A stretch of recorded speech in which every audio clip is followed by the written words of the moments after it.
6. Oh no. Hai, perkenalkan nama saya Rosel Julian Gianina dengan NIM 23070200215 dari jurusan akuntansi. Perkenalkan, nama saya Alma Astiaya Wibawa dari Prodi Pendidikan Bahasa Mandarin dengan nomor induk mahasiswa 23020900033. Halo, saya Denalia Safira dengan NIM 23070200027. Saya berasal dari jurusan akuntansi. Saya Lura Salim dengan NIM 23070200211 dari Prodi Akuntansi Fakultas Ekonomika dan Bisnis. Perkenalkan, nama saya Vika Mutirasani dengan NIM 23070200214 dan dari jurusan akuntansi. Perkenalkan, nama saya Ilham Maulana Sasinaga dari jurusan Manajemen Fakultas Ekonomika dan Bisnis dengan NIM 23070303464.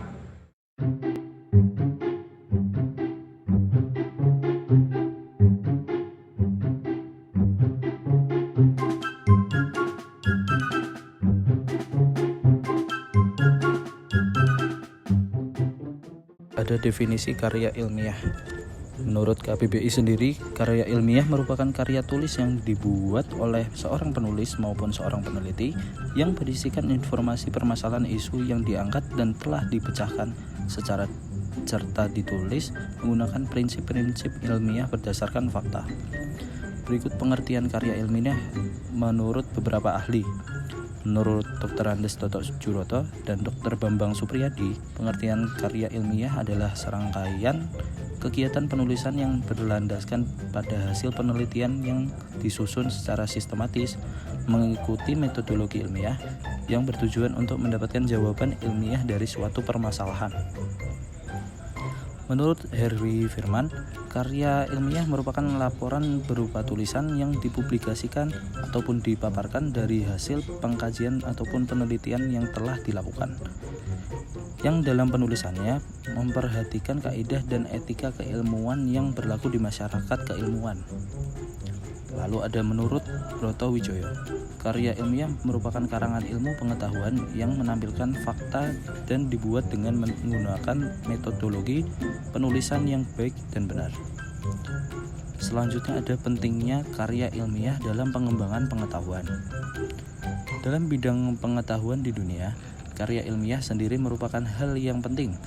Dari karya ilmiah memiliki manfaat dari berbagai aspek dalam pengetahuan.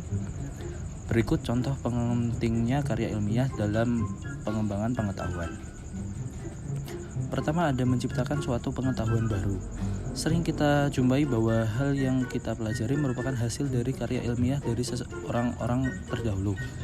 Budaya tersebut tetap dilakukan dari waktu ke waktu agar manusia dapat selalu menemukan pengetahuan yang luas. Kedua, ada validasi dan verifikasi. Karya ilmiah mengikuti proses peer review yang memungkinkan para ahli dalam bidang tertentu untuk memvalidasi dan memverifikasi kebenaran serta keandalan informasi yang disajikan. Hal ini membantu dalam menjaga kualitas dan integritas pengetahuan yang dihasilkan. Selanjutnya ada menyediakan bukti empiris. Karya ilmiah menyediakan bukti empiris yang dapat mendukung atau menyanggah hipotesis, teori, atau klaim tertentu.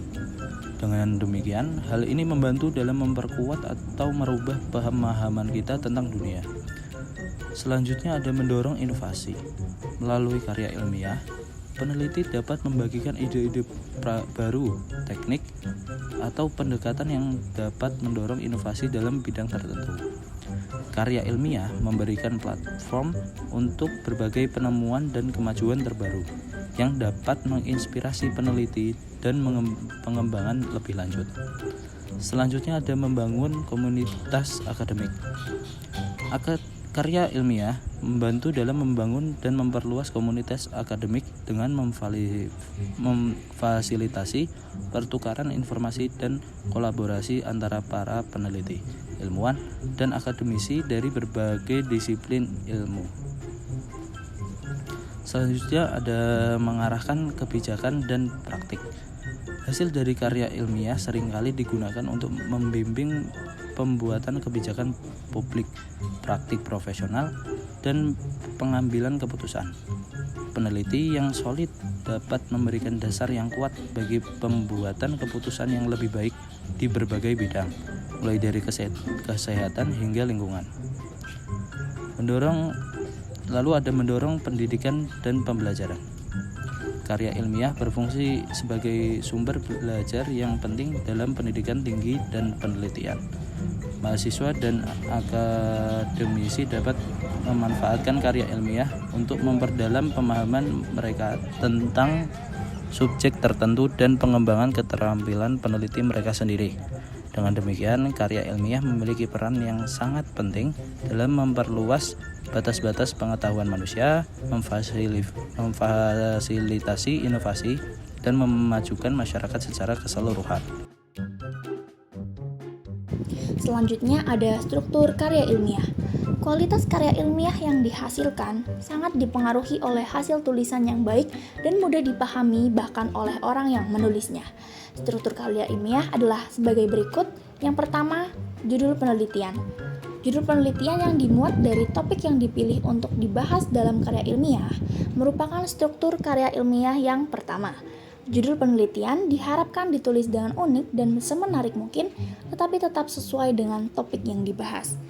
Tujuan dari pembuatan judul adalah untuk membuat pembaca tertarik dengan masalah atau topik yang dibahas dalam karya ilmiah. Judul harus unik dan menarik bagi pembaca. Ini dilakukan untuk memberi pembaca gambaran awal saat mereka membaca halaman judul karya ilmiah. Halaman ini biasanya dilengkapi dengan nama penulis, asal institusi atau lembaga, tanggal, bulan, tahun, dan lokasi karya ilmiah yang ditulis dengan aturan rata tengah dan diurutkan setelah judul di bagian bawah. Yang kedua ada abstrak. Struktur karya ilmiah yang kedua merupakan abstrak yang biasanya digunakan oleh pembaca untuk membaca sekilas isi, maksud, dan tujuan karya ilmiah. Karena abstrak dapat didefinisikan sebagai ringkasan dari keseluruhan isi atau materi yang terkandung dalam suatu karya ilmiah. Tujuan abstrak adalah untuk memberikan pembaca penjelasan lebih cepat tanpa harus membaca karya ilmiah secara keseluruhan. Penulisan abstrak harus minimal 250 kata dan menggunakan bahasa yang informatif. Yang ketiga ada pendahuluan. Pada bagian pendahuluan harus ada latar belakang masalah, rumusan masalah, tujuan penelitian, dan manfaat penelitian yang jelas. Jika ada tambahan, biasanya itu adalah keuntungan dari penelitian atau karya ilmiah. Dalam pendahuluan, Anda harus memperkenalkan topik, memberikan latar belakang yang relevan, urut, dan kuat, serta menjelaskan tujuan dan masalah penelitian. Yang pertama ada latar belakang masalah. Latar belakang masalah adalah penjelasan singkat dan logis dari alasan ilmiah di balik topik atau masalah yang ingin diteliti. Yang kedua ada rumusan masalah.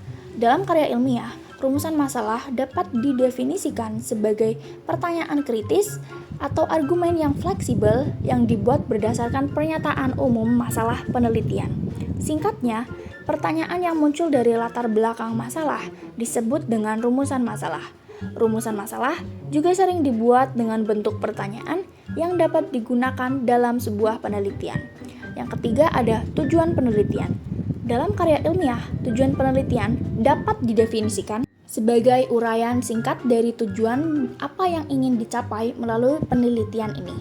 Yang keempat ada manfaat penelitian. Manfaat penelitian dapat didefinisikan sebagai uraian tentang keuntungan dan kontribusi dari hasil penelitian. Biasanya manfaat penelitian ditujukan kepada pengembangan ilmu pengetahuan dan individu yang memiliki hubungan dengan masalah yang ingin diteliti. Yang keempat ada tinjauan pustaka. Tinjauan literatur yang akan membantu seseorang memvalidasi bahwa penelitian tersebut unik dan berbeda dari penelitian sebelumnya tentang topik yang sama. Yang kelima ada metodologi penelitian. Metodologi sendiri adalah metode atau teknik yang digunakan untuk melakukan penelitian dalam suatu karya ilmiah. Ini biasanya mencakup urutan penelitian yang biasa disebut dengan flow chart, yang mencakup desain penelitian, populasi sampel, metode pengambilan data, dan teknik analisis data. Yang keenam ada hasil penelitian. Hasil penelitian adalah hasil dari proses sebuah penelitian yang dilakukan oleh peneliti dalam suatu karya ilmiah. Hasil ini dapat berupa temuan atau data yang dikumpulkan dan dianalisis. Hasil ini juga dapat memberikan jawaban atas pertanyaan atau tujuan penelitian. Yang ketujuh ada penutup. Setelah menjelaskan hasil penelitian, selanjutnya dapat membuat kesimpulan dan saran berdasarkan sebuah penelitian dalam karya ilmiah. Yang pertama ada kesimpulan.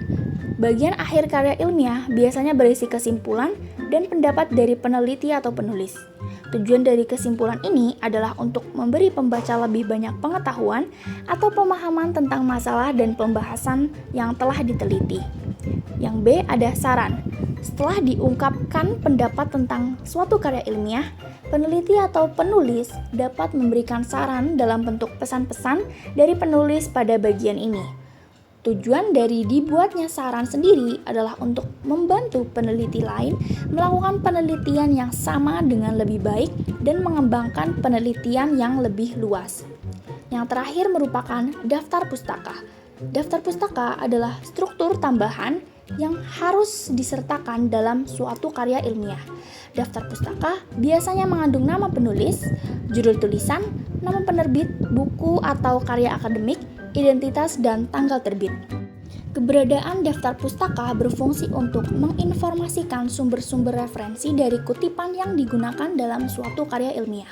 Penulisan daftar pustaka penting sebab berkaitan dengan etika publikasi. Daftar pustaka perlu ditulis dalam karya ilmiah untuk menghindari plagiarisme, mengecek kebenaran pengutipan, dan memudahkan pembaca dalam memahami isinya. Dengan melihat daftar pustaka, pembaca suatu karya ilmiah juga bisa mencari informasi yang lebih lengkap di sumber-sumber rujukan lain. Selanjutnya kita beralih ke pembahasan mengenai manfaat dari karya ilmiah. Baik dari sisi penulis maupun dari sisi pembacanya, karya ilmiah ini memiliki banyak manfaat. Untuk dari sisi penulis, ada beberapa manfaatnya, yaitu yang pertama, meningkatkan keterampilan menulis. Dalam menulis karya ilmiah, itu kita pasti berusaha untuk merangkai kata-kata dengan baik dan mengatur agar informasi yang kita terima itu menjadi tertata secara sistematis. Jadinya, para pembaca bisa ikut paham dengan apa yang sedang kita bahas dalam karya ilmiah tersebut. Lalu yang kedua, itu berlatih untuk menggabungkan berbagai gagasan dan menyampaikannya secara sistematis. Nah, gagasan-gagasan yang telah kita dapat dan kita kumpulkan itu pasti di awal masih abstrak atau belum tersusun dengan rapi. Itu nantinya akan menjadi bahan latihan kita untuk bisa merangkai beberapa gagasan yang ada menjadi runtut. Lalu yang ketiga, itu bisa memperluas wawasan kita. Nah, waktu kita sedang meneliti topik tertentu, tanpa kita sadari, itu informasi yang tengah kita baca, itu bisa menambah wawasan pengetahuan kita. Nah, hal ini nantinya bisa mempengaruhi dalam cara kita berpikir dan menulis. Oke. Terus yang keempat, itu memberi kepuasan intelektual. Jadi terlepas dari kita ikut menyumbang perluasan ilmu pengetahuan, dari sisi penulis sendiri itu pasti kayak ada rasa puas karena telah menyelesaikan suatu penelitian yang nantinya itu akan bermanfaat bagi banyak orang. Tuh. Oke, next. Untuk dari sisi pembaca, nah karya ilmiah ini juga ada manfaatnya untuk para pembaca. Contohnya seperti yang pertama, itu sebagai sarana untuk meningkatkan kemampuan membaca yang efektif. Jadi waktu kita membaca karya ilmiah, itu kan melihat bagaimana penulis menyusun argumennya, informasi yang dia dapat, dan gagasan-gagasan yang dia peroleh.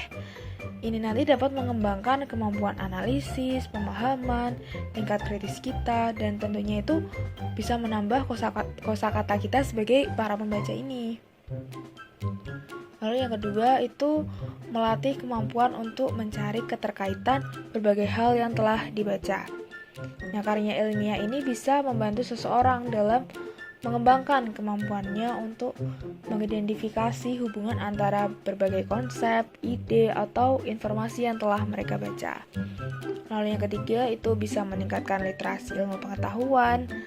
Yang keempat bisa melatih kemampuan pengumpulan data yang diperlukan secara sistematis. Jadi di dalam karya ilmiah ini kan pasti ada data yang dicantumkan dan itu pasti bersifat fakta.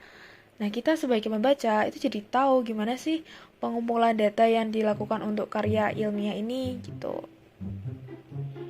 Terus yang kelima, itu memiliki referensi tulisan sehingga dapat dipergunakan untuk penelitian berikutnya. Nah, di dalam karya ilmiah itu kan pasti ada referensi yang dicantumkan di dalam daftar pustakanya. Nah, fungsi dari referensi itu untuk mendukung argumen, menghindari plagiarisme, memberikan konteks, dan menyediakan informasi tambahan. Nah, kalau seandainya nanti di masa yang akan datang kita sebagai pembaca juga ingin membuat karya ilmiah, kita jadi udah ada pandangan atau referensi nih dari karya ilmiah yang sudah ada sebelumnya atau yang sudah kita baca sebelumnya. Nah, karya ilmiah ini itu juga tidak hanya menjadi sarana untuk menyebarkan pengetahuan, tapi pada intinya itu juga sebagai alat untuk melatih kemampuan berpikir kritis, mengembangkan ide, dan memperluas wawasan ilmiah kita.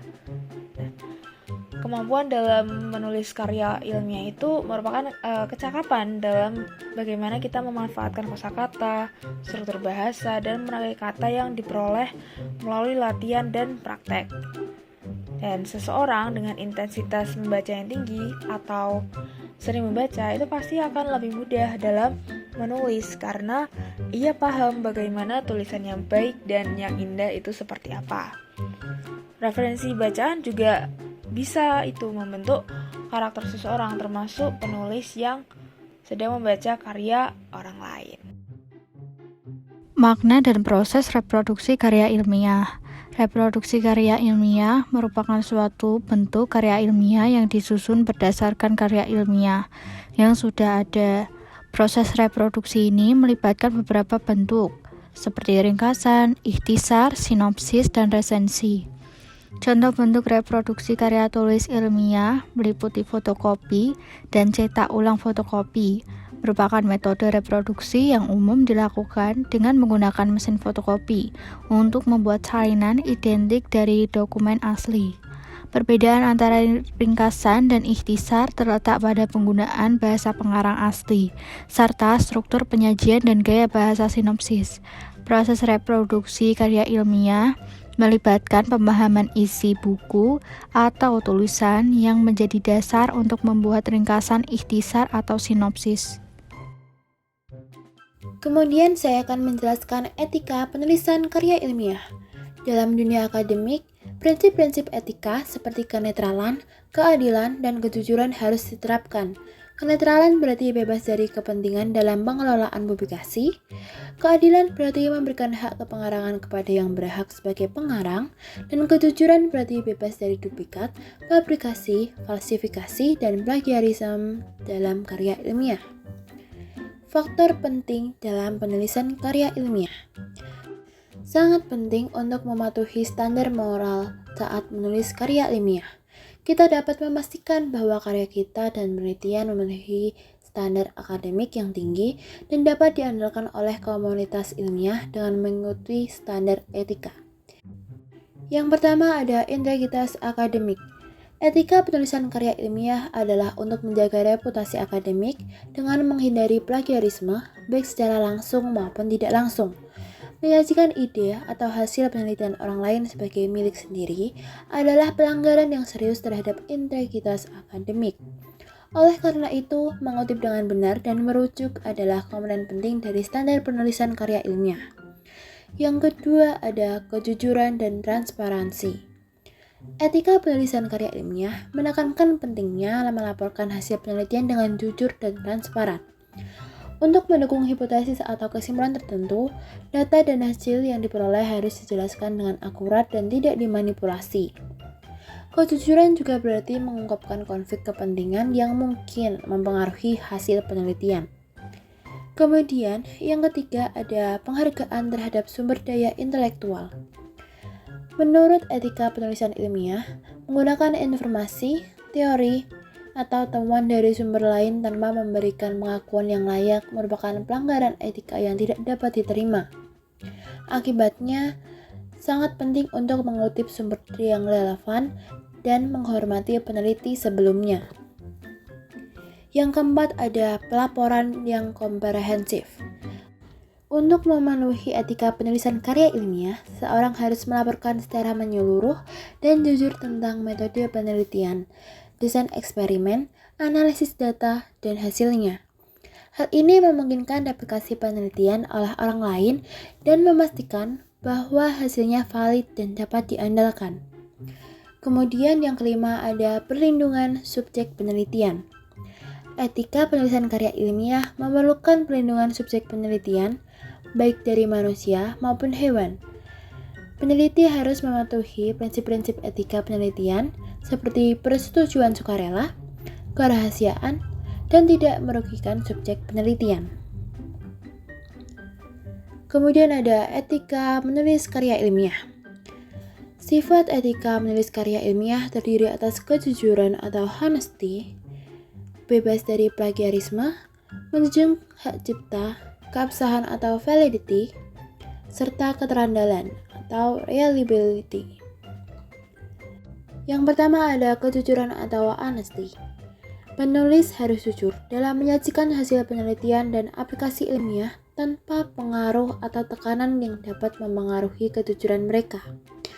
Untuk membuat penulisannya dapat dipertanggungjawabkan, penulis harus menunjukkan apa adanya. Kemudian, yang kedua ada bebas dari plagiarisme. Penggunaan ide, temuan, pernyataan, atau kalimat orang lain tanpa menunjukkan sumbernya disebut plagiarisme. Pencantuman sumber yang tepat sangat penting untuk mencegah pelanggaran hak cipta dan memberikan penghargaan kepada penulis asli. Yang ketiga ada menjaga hak cipta. Penulis harus menghormati hak cipta yang berkaitan dengan keaslian hasil penelitian dan penelitian ilmiah. Penulis harus memiliki hak eksklusif atas karya mereka, dan mereka harus memberikan izin untuk mengumumkan atau memperluas hasil penelitian mereka dengan mematuhi peraturan perundang-undangan yang berlaku, seperti yang dijelaskan dalam Undang-Undang Republik Indonesia Nomor 19 Tahun 2002 tentang hak cipta. Hak eksklusif pencipta atau penerima hak untuk mengumumkan, memperluas, atau memberikan izin untuk melakukannya dengan tidak mengurangi batasan yang ditetapkan oleh undang-undang yang berlaku. Kemudian yang keempat ada keabsahan atau validity. Keabsahan merujuk pada konsep atau ide yang ditulis dalam karya ilmiah. Penulis harus memiliki kemampuan untuk menyajikan ide atau gagasan yang benar dan berfungsi sebagai dasar bagi uraian mereka. Keabsahan menunjukkan bahwa ide didasarkan pada data dan fakta yang akurat. Kemudian yang kelima ada keandalan atau reliability. Keandalan mengacu pada seberapa tepat dan konsisten tulisan ilmiah. Penulis harus memastikan bahwa data yang digunakan akurat dan konsisten, dan bahwa temuan yang dilaporkan dapat diandalkan oleh peneliti lain. Kemudian saya akan menjelaskan materi terkait manfaat dan tantangan dalam reproduksi karya ilmiah. Yang pertama, manfaat dalam reproduksi karya ilmiah. Reproduksi karya ilmiah memiliki beberapa manfaat signifikan, antara lain: yang pertama, penyebaran pengetahuan. Reproduksi karya ilmiah memainkan peran kunci dalam menyebarkan pengetahuan secara luas.